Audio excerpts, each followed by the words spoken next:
갸모닝 안녕하십니까. 놀하 기아 타이거즈 유튜버 놀고 싶답니다. 반갑습니다 여러분. 시즌 50%가 지나갔어요. 시즌이 진짜 겁나 빠르다. 엊그저께 시즌 개막한 것 같은데 욕하고 웃고 환호하고 이러다 보니까 벌써 절반이 지나갔네요. 좀 서글프기도 한데요. 그래서 오늘은 이제 시즌 중반까지 왔으니까 지금까지의 베스트 5 그리고 워스트 3를 한번 정해보도록 하겠습니다. 좋은 건 5개나 하면서 워스트는 왜 3개밖에 없냐. 근데 그 정도로 사실 저 개인적으로는 굉장히 만족감이 높은 시즌이라 아무리 짱구를 굴려도 워스트를 5개나 선정하기가 어려웠습니다. 좋은 거는 사실 더 많이 꼽을 수 있었거든요. 그래서 일단 베스트 5 그리고 워스트 3를 정하고요. 내일은 지금 순위 경쟁을 하고 있는 팀들이 있죠. 네 팀을 선정해 각 팀마다 장점과 단점을 한 번 더 꼽아보는 중간 점검 시간을 가져가도록 해보겠습니다. 구독, 좋아요 부탁드리고요. 영상이 유익하고 재밌었다라면 여러분 핸드폰으로 하이프도 거침없이 좀 부탁드리겠습니다. 자, 베스트 5를 먼저 선정한다면 첫 번째, 누가 뭐라 해도 올러 네일 리그 최고의 원투 펀치를 꼽을 수 있겠죠. 지금 외국인 투수가 우리 팀만큼 기아 타이거즈만큼 잘 돌아가는 팀이 없다. 그리고 무엇보다 건강해요. 투수가 부상자가 없습니다. 외국인 투수가 골골대고 제 역할을 못해줘서 지금 힘든 팀들이 리그에 많거든요. 대표적으로 SSG 랜더스를 꼽을 수 있겠죠. 시즌 초반만 해도 상위권의 랭크가 됐으나 미치 화이트가 결국 부상 후에 지금 이제 복귀하지 못하고 지금 토마스 해치로 변경이 됐고요. 사실 버하겐부터 메디컬 리포트 문제 건강상의 이유가 있어서 계약이 파기가 되는 등 무척 다사다난한 시즌을 보내고 있고 1위 팀인 LG 트윈스도 치리노스가 결국 중도에 교체가 됐죠. 이 정도로 외국인 투수가 계산이 서는 팀들이 생각보다 많지 않습니다. 지금 리그 마운드 최고의 팀이라고 할 수 있는 두산 베어스 같은 경우에도 내심차게 다시 재영입을 했던 플렉센이 부상으로 한두 경기 뛰고 지금 벤자민으로 교체가 돼 있으니까요. 내일이 다소 리그 최고 연봉자다. 여기에 이름에 걸맞는 그런 퍼포먼스를 못 보여주고 있지만 일단 돈 문제는 내 통장에서 나가는 거 아니고요. 올러가 대신 투수 골든글러브 페이스죠. 그냥 네일과 올러의 연봉이 교환됐다. 이렇게 생각해주면 만족할 만한 시즌 아닐까요? 일단 두 투수가 건강하기만 하면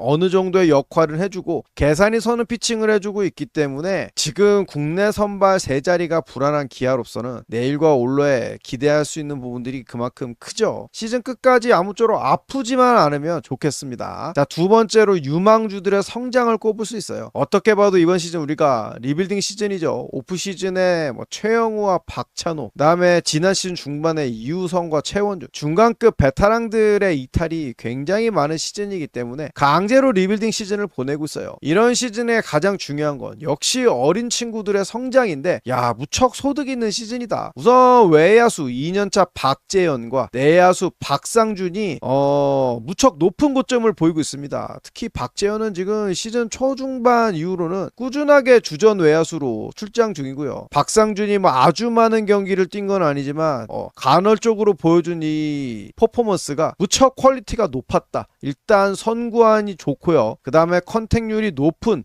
좌타 슬러거라는 점에 있어서 기대감이 매우 크고 우리의 취약점이라고 할 수 있는 일루 자원이라는 게 또 마음에 들죠. 더불어 유격수 박민 역시 많은 출장 횟수를 기록하고 있는데 꽤나 가능성을 보이고 있습니다. 무엇보다요, 포수 한준수가 공수 모두 큰 성장폭을 보이면서 포수 골든글러브 자리를 노리고 있습니다. 홈런이야 지금 한화의 차세대 포수 허인서가 11개를 치면서 주목받고 있지만 홈런을 제외한 나머지 모든 비율 스탯에서 한준수가 허인서보다 나은 활약을 보이고 있고 도루저지야 특출난 모습을 보이지 못하고 있지만 포수 블러킹, 캐칭 부분에 있어서 한준수가 올해 패스나인 지표에서 괄목할 만한 성장을 보이고 있다는 점은 이번 시즌이 끝나고 난 다음에 베테랑 포수 김태군이 이제 FA 계약이 끝나거든요. 그런 걸 감안했을 때 한준수의 이런 성장세는 무척 반갑다라고 할 수 있겠죠. 투수 쪽에서도 황동아, 2년차 김태영, 3년차 성영탁 등이 무럭무럭 잘하는 모습을 보이고 있기 때문에 지금 팀의 주축으로 성장 중에 있어요. 무척 성공적인 시즌이다. 이렇게 얘기할 수 있겠습니다. 세 번째는요. 아프지 않은 김도영과 나성범. 25시즌 작년에 아쉬운 시즌을 보낸 원인은 뭐니뭐니 해도 주축 야수들의 믿을 수 없는 부상이었습니다. 그거에 비하면 이번 시즌은 하늘이 돕고 있는 게 아닌가 싶을 정도로 건강한 시즌이라고 할 수 있고요. 역시 부상당하지 않는 건강한 김도영은 리그 최고의 리셋 웨폰. 뭐 그저 그런 선수다 뭐 이런 드립도 나오고 있지만 어쨌든 지금 리그 홈런 세 손가락 안에 들어가는 김도영입니다. 오스틴과 홈런왕 경쟁을 벌이고 있는데 아시안 게임으로 차출된다라는 걸 생각하면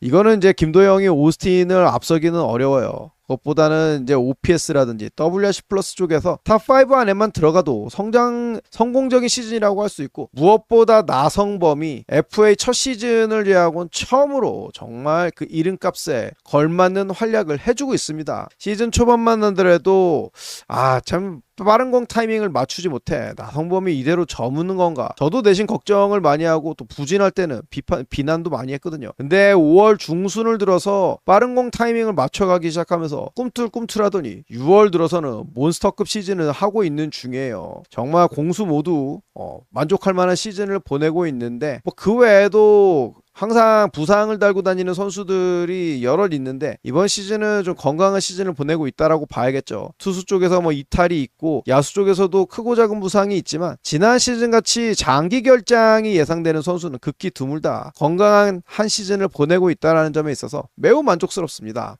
네 번째로 조상우 이야기를 해야 돼요. 정혜영의 마무리 이탈, 그리고 전상현과 이태양, 홍건희 등 야심차게 영입했던 불펜들이 부상과 부진으로 불펜 뎁스가 흔들리는 거 아니냐라고 할 때 느닷없이 조상우가 나타나 5월과 6월 단 1실점 철의 장막을 만들어내고 있습니다. 내가 웃는 얘기로 뭐 추격돼지 삼형제 이런 밈도 있었지만 사실 이제 추격조도 아니고요. 조상우는 지금 불펜에서 가장 믿을 수 있는 자원이라고 할 수 있습니다. 조상우, 킹상우, 갓상우, 대상우라고 얘기할 수 있는데요. 지난 시즌 키움히어로즈로부터 우리가 지명권을 주고 현금을 얹어서 트레이드를 해서 데리고 왔지만 사실 이름값에 걸맞지 않는 그런 퍼포먼스로 참 실망스러웠는데 FA에서 오랜 줄다리기 끝에 선수가 잔류를 선택했죠. 그럴 때만 해도 조상우를 바라보는 시선이 곱지 않았어요. 그러나 결국 본인의 퍼포먼스로 그 이름값을 증명해낸 시즌이 됐다라고 볼 수 있고요. 가장 맏형으로서 믿음직한 역할을 해주고 있는 조상우에게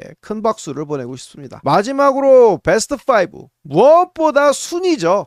위에 열거한 모든 긍정적인 요소들도 리그 4위라는 이 결과가 뒤따르지 않았다면 가치가 많이 퇴색됐을 텐데, 시즌 전 전문가들이 가을 야구도 못 갈 팀으로 예측했고 솔직히 그건 저도 마찬가지예요. 그런데 이렇게 지금 절반까지 왔는데도 당당 4위를 달리고 있죠. 승률 5할 승부를 하면서 5위 자리에 턱걸이하고 있다가 올라갈까 내려갈까 가만 봤는데, 야, 이렇게 한번 또 4위 자리에 올라가서 이제는 어느 정도 좀 순위를 굳히는 게 아니냐. 위로 3.5게임 그리고 아래로도 3.5게임 상당히 4위 자리를 공고히 하고 있어요. 이러면서 한번 원기용 모았다 모멘텀이 왔을 때 좀 치고 올라가는 그런 긍정적인 미래도 예측하고 있는데, 아니야. 솔직히 그냥 4위만 해도 매우 만족해요. 이러고 자 준 플레이오프만이라도 좀 나가 봅시다. 그러면 얼마나지 이 어린 선수들이 좋은 경험을 하고, 모르겠어요. 오프시즌에 외부로부터 선수들 보강이 있을지 없을지 그건 모르겠지만 좀 빅네임 한두 명만 추가되면 단숨에 또다시 챔피언 자리를 노릴 수 있는 그런 자격이 되거든요. 일단 지금 4위는 매우 성공적이다. 코칭 스태프와 우리 선수들에게 큰 박수를 보내고 싶습니다.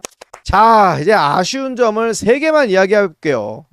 첫 번째는 역시 이을이 얘기를 하지 않을 수 없습니다. 기아 미래 선발에 한 축을 맡을 거라 기대했던 이을이의 이 끝나지 않는 방황 무척 아쉽다. 입맛이 씁니다. 지금 이제 일본 유학을 가 있는데요. 이제는 아예 우리 팬들조차 이을이라는 이름을 공 못 던지는 투수의 대명사처럼 쓰고 있어요. 사실이 참 개탄스럽습니다. 이을이 놀이, 야, 이거 뭐 오른손 이을이, 불펜 이을이, 뭐 이런 말들이 그냥 거리낌 없이 막 나오고 있거든요. 참 이을이의 팬으로서 저도 뭐 못할 때 쓴소리 많이 하지만 이런 이야기를 듣는 게 마냥 유쾌하지만은 않아요. 정말 제발 터졌으면 좋겠고 제발 좀 잘 던졌으면 좋겠는데요. 이번 일본 유학이 이을이의 이 좀 잠재력을 다 끄집어낼 수 있는 그런 커리어의 모멘텀이 되길 빌고 또 빌고 있습니다. 자, 두 번째로는 김선빈을 꼽을 수 있겠죠. 네, 나이 때문에 이제 어쩔 수 없다라고 하지만 정말 수비가 눈뜨고 못 볼 지경의 이르렀습니다. 타격도 다행히 최근 저점을 찍고 반등을 하고 있긴 한데 OPS 0.7 초반대예요. 이제 김선빈이나 이름값에 걸맞는 그런 비율 스탯은 아니죠. 물론 이러다가 시즌 말에 또 귀신같이 살아나는 게 김선빈이긴 한데요. 냉정히 수비는 이제 나빠질 일만 남은 것 같아서 좀 씁쓸합니다. 타격만이라도 좀 클래스를 유지해주길 바라볼게요. 마지막으로는 윤도현이죠. 2번과 더불어서 봐야 되는데 사실 김성빈의 이런 에이징 커브는 어느 정도 예측 가능한 범주였어요. 그래서 저를 포함한 많은 팬들이 윤도현이 이번 시즌 김선빈과 좀 나눠서 마치 이제 김태군과 한준수가 호수 마스크를 나눠 쓰는 것처럼 윤도현과 김선빈이 좀 절반씩 이루수 자리를 메꿔주면 어떨까. 저는 내심 그런 기대를 좀 했었거든요. 본인도 시즌 전 인터뷰에서 타격은 나는 걱정 안 한다. 수비에서만 좋은 모습을 보이면 된다. 이렇게 얘기할 정도로 어느 한쪽은 좀 두각을 보일 거라고 예상했거든. 근데 막상 뚜껑을 따보니까 수비는 여전히 불안하고 공격은 작년에도 미치지 못하고 삼진율만 늘었어요. 아예 지금 선구안을 잃어버린 것 같은 그런 좀 답답한 상황인데요. 결과적으로 좀 퓨처스와 1구는 오락가락하고 있고 벤치에서 이제 보내는 시간도 늘어나고 있죠. 예상치 못했던 박재현이 2년차에 터진 거는 참 반가운 일인데 어느 정도는 좀 가능성을 현실화 줄 것이라 믿었던 윤도현은 이번 시즌도 뭔가 풀리지 않는 모습입니다. 그나마 다행이라는 거는 상무 1차에 합격해놨고 사실